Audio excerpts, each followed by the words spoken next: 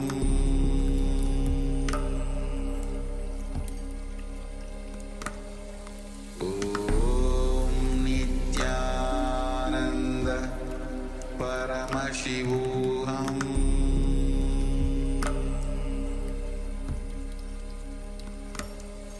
Om Nityananda Paramashivoham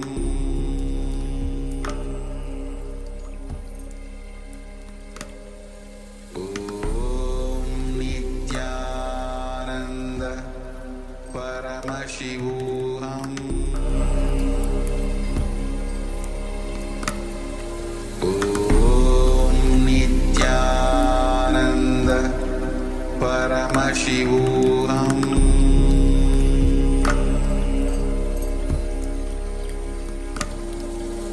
Om Nityananda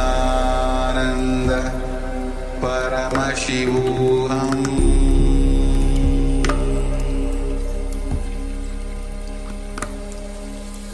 Om Nityananda Paramashivoham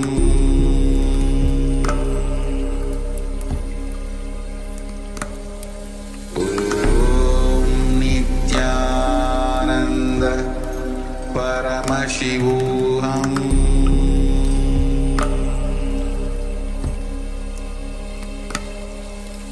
Om Nityananda Paramashivoham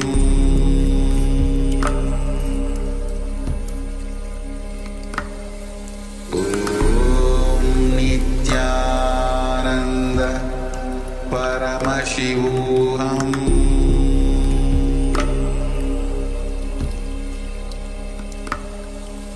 Om Nityananda Paramashivoham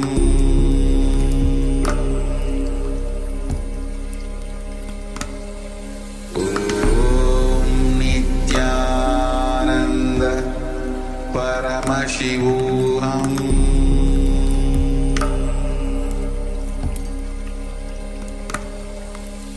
Om Nityananda Paramashivoham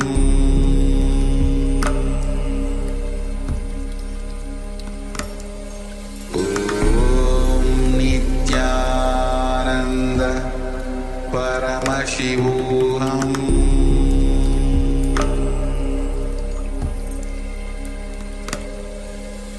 Om Nityananda Paramashivoham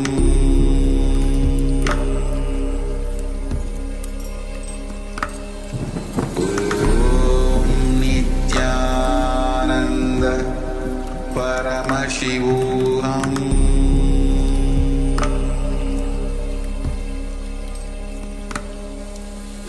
Om Nityananda Paramashivoham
Yes, Nityanand, all of you.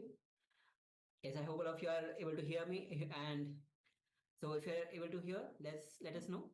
We'll be beginning now with the power manifestation. We just finished 100 asana sequence and there was a little delay, so apology for that.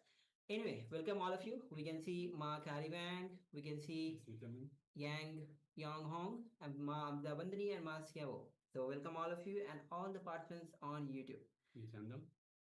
And welcome. Yes.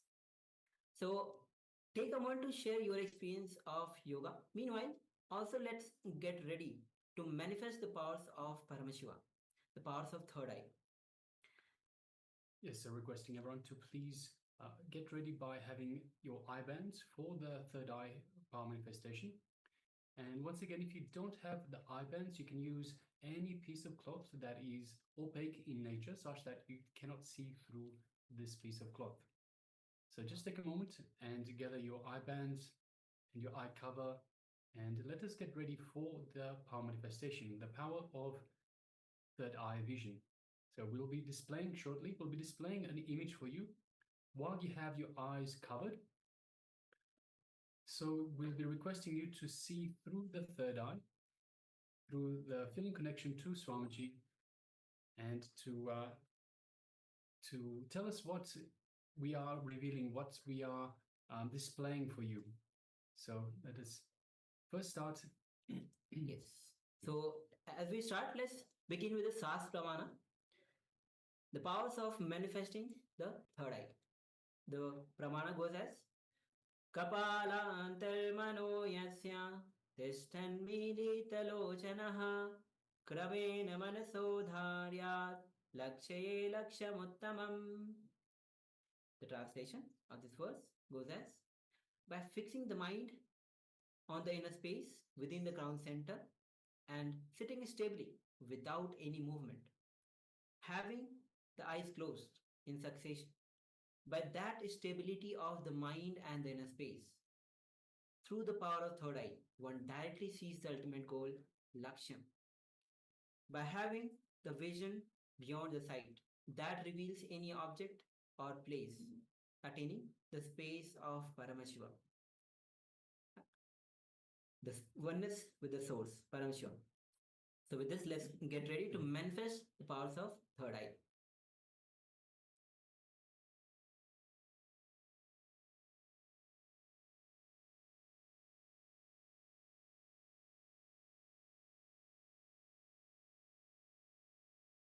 All right, so let us sit comfortably with the head, neck, and spine in a straight line. And let us just take a moment and unclutch. So let us unclutch from anything the mind throws at us, any thoughts, emotions, worries, anxiety. Let us just unclutch from all of that. So let us just become a witness. So we unclutch by becoming the witness, not being involved, not being involved with the thoughts themselves. So we just let the thoughts gently come up, observe, and let them go back down, all by themselves, without our interference.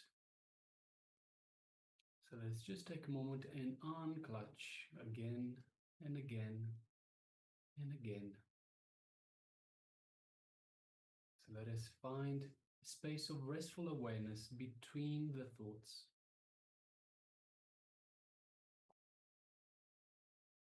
The more and more we unclutch, the more we find this space between the thoughts. And the larger this gap between thoughts becomes, helping us to get into the space of restful awareness easier and easier each time. Now let us bring our awareness to the Ananda Gandha, which is just below the heart center. And let us visualize Swamiji in our Ananda Gandha. Just take a moment and find your favorite image of Swamiji and just feel Swamiji's presence in your Ananda Gandha. So just take a moment and relax into this feeling. feeling of oneness with Swamiji in your inner space, your Anandagandha.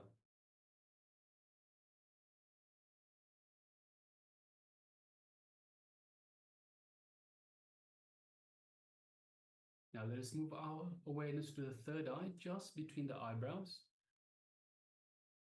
And let us visualize Swamiji in our third eye.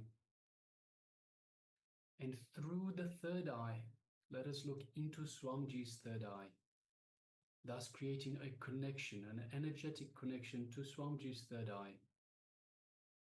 And as you do so, you feel the connection getting stronger. You feel the third eye getting energized, activated. Just take a moment and feel that activation of your third eye. Don't concentrate on the third eye. Don't strain yourself. Just gaze into the third eye and feel this connection. Now let us start chanting the Mahavakya. Om Nityananda Paramashivoham. Om Nityananda Paramashivoham. Om Nityananda Paramashivoham. Let's continue to chant the Mahavakya. And from this space of oneness with Swamiji, let us start manifesting the power of the third eye. Third eye vision. The image is being displayed for you.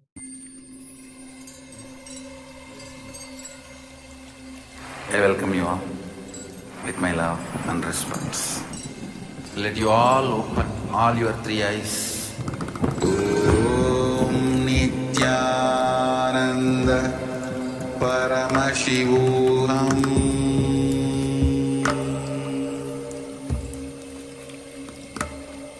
Om Nityananda Paramashivoham.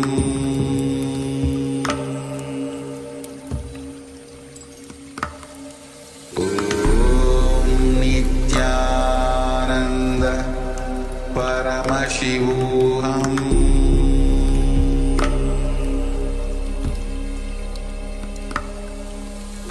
Om Nityananda Paramashivoham.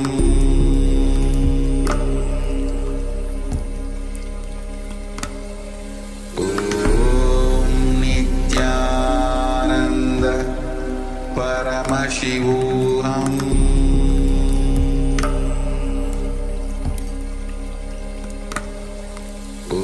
Om Nityananda Paramashivoham.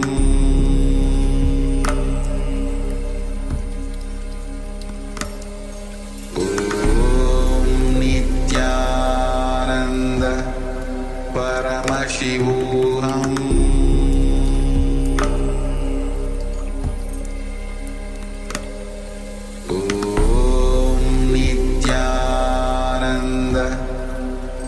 Paramashivoham. Om Nityananda Paramashivoham.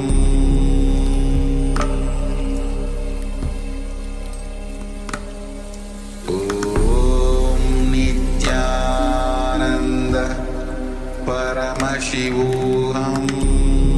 Nityananda Paramashivoham. Paramashivoham.